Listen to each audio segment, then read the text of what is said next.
New Zealand সিরিজের আগে শুরু হলো ক্রিকেটারদের স্কিল ক্যাম্প। বিশ্বকাপ পর্যন্ত বাংলাদেশের অধিনায়ক মিরাজ লিটন দেখা করছেন বিসিবির সভাপতি।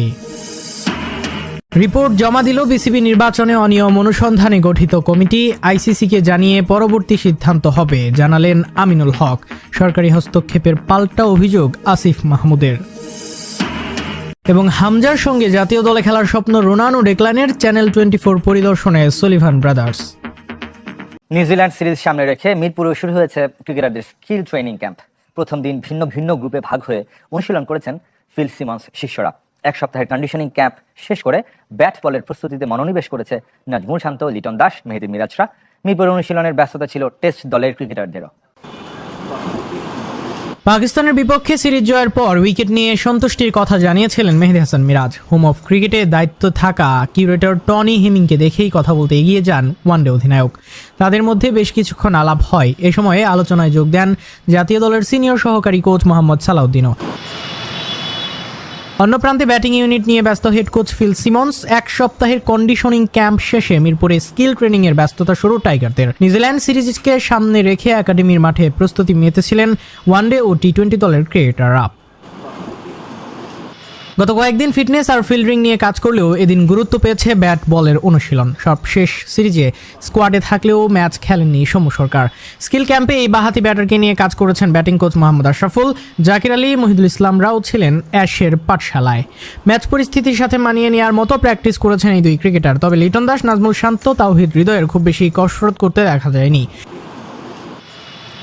শেরে বাংলায় ভিন্ন ভিন্ন গ্রুপে ছিল bowling unit. Spin bowling coach Mushtaq আহমেদের অধীনে হাত ঘুরিয়েছেন মেহেদী হাসান মিরাজ, নাসুম আহমেদ ও রকিবুল হাসান। আর পেস বোলিং কোচ শন টেইটের পরামর্শ মেনে কাজ করেছেন তাসকিন, জুনিয়র সাকিবরা। সাদা বলের পাশাপাশি টেস্ট দলের ক্রিকেটাররাও অনুশীলন করেছেন। তবে স্কিল ট্রেনিং এর সাথে ফিল্ডিং সেশনেও মনোনিবেশ করেছেন তারা। মুস্তাফিজ ইস্যুতে শেষ অবধি ভারতের মাটিতে বিশ্বকাপ বর্জন করে বাংলাদেশ। কিন্তু অন্তর্বর্তীকালীন সরকারের সেই সিদ্ধান্ত নিয়ে কি ঘটেছিল বিসিবি এবং খেলোয়াড়দের মধ্যে? অবশেষে সে সময়ের ঘটনা নিয়ে মুখ খুলতে শুরু করেছেন বিসিবি পরিচালকেরা। আইপিএল থেকে মুস্তাফিজকে বাদ দেওয়াকে কেন্দ্র করে শুরু হয় টানাপোড়েন, যার পরিপ্রেক্ষিতে অন্তর্বর্তীকালীন সরকারের নির্দেশে সে সময় বিশ্বকাপ থেকে নিজেদেরকে সরিয়ে নেয় বিসিবি। তবে বিএনপি সরকার গঠনের পর থেকে বিসিবি বলছে বিশ্বকাপ না যাওয়ার সিদ্ধান্ত ছিল সম্পূর্ণ অন্তর্বর্তীকালীন সরকারের। এমনকি বিশ্বকাপে যাওয়া নিয়ে সে সময় কি ঘটেছিল একে একে তার সামনে আনছেন স্বয়ং বিসিবির পরিচালকরা। বিসিবির পরিচালকরা মনে করছেন ক্রিকেটারদের মতামত না নিয়েই সে সময় বিশ্বকাপ না খেলার সিদ্ধান্ত চাপিয়ে দিয়েছিল অন্তর্বর্তীকালীন সরকার। এমনকি বিসিবির কর্তা এবং খেলোয়াড়রা ভেবেছিলেন অন্তত যাই হোক সে সময় ঠিকই বিশ্বকাপ খেলতে যাবে বাংলাদেশ। সেই অনুযায়ী নাকি প্রস্তুত ছিল বিসিবি। সম্প্রতি অনুষ্ঠিত এক প্রেস কনফারেন্সে এমনটাই জানিয়েছেন বিসিবি পরিচালক নাজমুল আবেদিন ফাহিম। আমরা কমপ্লিটলি প্রিপেয়ার ছিলাম কিন্তু বিশ্বকাপে খেলতে যাওয়ার জন্য। সেখানে আমাদের দ্বিমত করার কোনো সুযোগ ছিল না। সরকার যখন বলেছে যে এখানে খেলা আমাদের জন্য নিরাপদ না, খেলোয়াড়দের জন্য নিরাপদ না, যারা দর্শক তাদের জন্য নিরাপদ না, যারা সাংবাদিক তাদের জন্য নিরাপদ না, সেখানে আমাদের অন্য কোনো কিছু বলার কোনো সুযোগ ছিল না। কিন্তু এরপর আরেক পরিচালক মুকসেদুল আলম বাবুও জানান বোর্ড অবশ্যই বিশ্বকাপ খেলার পক্ষে ছিল।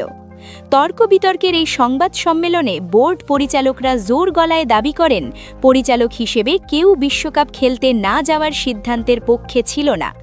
এমনকি সবাই তখন সরকারের সিদ্ধান্তের দিকেই তাকিয়েছিল।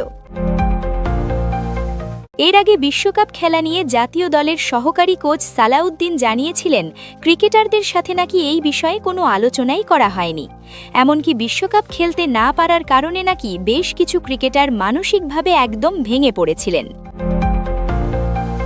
তবে তৎকালীন ক্রীড়া উপদেষ্টা আসিফ নজরুল সে সময় জানিয়েছিলেন বিশ্বকাপ খেলতে ভারতে না যাওয়ার সিদ্ধান্ত বাংলাদেশ সরকারের নয়, বরং বিসিবি ও জাতীয় দলের ক্রিকেটাররাই যৌথভাবে নিয়েছিল। এরপর অবশ্য তিনি তার বক্তব্য পরিবর্তন করে বিশ্বকাপ খেলতে না যাওয়ার সিদ্ধান্ত সে সময়ের অন্তর্বর্তীকালীন সরকারের ওপরই দেন। বিএনপি সরকার দায়িত্ব নেওয়ার পর থেকেই বিশ্বকাপ নিয়ে অন্তর্বর্তীকালীন সরকারের সে সময়ের সিদ্ধান্তে আলোচনায় বিসিবির কর্তারা। তারা এখন সেই সিদ্ধান্তের দায় পুরোটাই আগের সরকারকে দিতে চায়। তবে বর্তমানে বিশ্বকাপের জেরে ভারতের সাথে বিসিবির যে টানাপোড়েন সম্পর্ক তার উন্নতির চেষ্টা চালাচ্ছে ক্রিকেট বোর্ড। এমনকি বিশ্বকাপের প্রভাব যেন ভবিষ্যতে দুই দেশের ক্রিকেট বোর্ডের মধ্যে না পড়ে তার জন্য চিঠিও দিয়েছে বিসিবি। সেই চিঠিতে কি আছে তা না জানালেও এমন একটি চিঠির ব্যাপারে নিশ্চিত করেছে ভারতীয় ক্রিকেট বোর্ডও। পিএসএল এর টিম কম্বিনেশনের সাথে নিজেকে মানিয়ে নিতে পারছেন কি রিশাদ হোসেন?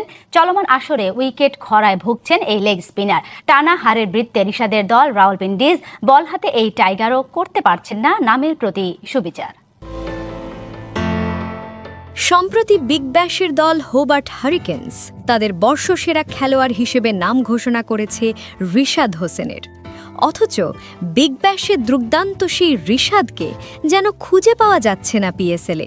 প্রায় 1.5 কোটি টাকায় দলে ভেড়ানোর রাওয়ালপিন্ডিকে জয়ের মুখ দেখাতে পারছেন না তিনি।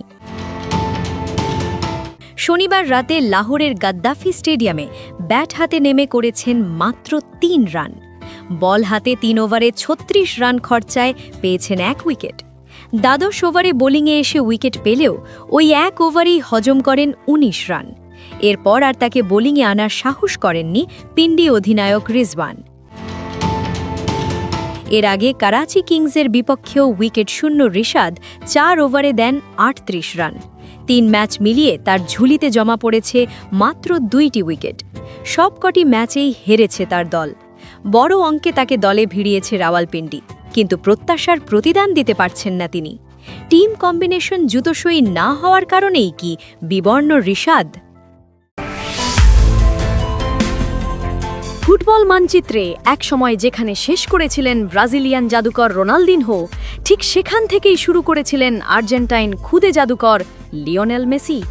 বার্সেলোনার সেই বিখ্যাত 10 নম্বর জার্সির উত্তরাধিকারী কি তবে যোগ্য হাতেই দিয়েছিলেন? বহু বছর পর সেই প্রশ্নের উত্তর আবারও দিলেন খোদ রোনালদিনহো। সম্প্রতি আর্জেন্টাইন সংবাদ মাধ্যম ওলেকে দেওয়া এক সাক্ষাৎকারে পুরনো স্মৃতিগুলোই মনে করেছেন রোনালদিনহো। ক্রিস্টিয়ানো রোনালদোর সঙ্গে চিরন্তন শ্রেষ্ঠত্বের লড়াই চললেও রোনালদিনহোর চোখে এখনও অপ্রতিদ্বন্দ্বী একজনই, আর তিনি হলেন মেসি। তবে শুধু লিও নয়, রোনালদিনহোর নজর কেড়েছে বার্সেলোনার বর্তমান সেন্সেশন লামিন ইয়ামাল। যে 10 নম্বর জার্সি একসময় রাজত্ব করত রোনালদিনহোর গায়ে, এখন তাই ইয়ামালের কাঁধে। নিজের উত্তরসূরির প্রশংসায় পঞ্চমুখ এই কিংবদন্তি। বিশ্বকাপ নিয়ে আলোচনায় চিরপ্রতিদ্বন্দ্বী ব্রাজিল আর্জেন্টিনা ঘিরে তর্কে জড়াননি তিনি, তবে নিজ দেশ ব্রাজিলকে নিয়ে বেশ আশাবাদী। গোলরক্ষক থেকে আক্রমণ ভাগ পর্যন্ত সেলেসাওরা যে এবার কাঁপিয়ে দেবে সেই হুঙ্কারও দিয়ে রাখলেন তিনি।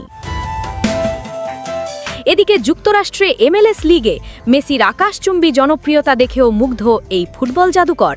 ব্যস্ততার কারণে শিষ্যের সাথে দেখা না হলেও রোনালদিনহোর চাওয়া একটাই, 2026 বিশ্বকাপে যেন পুরো ফিট থেকে শেষবারের মতো বিশ্বকে ফুটবল জাদু দেখাতে পারেন মেসি।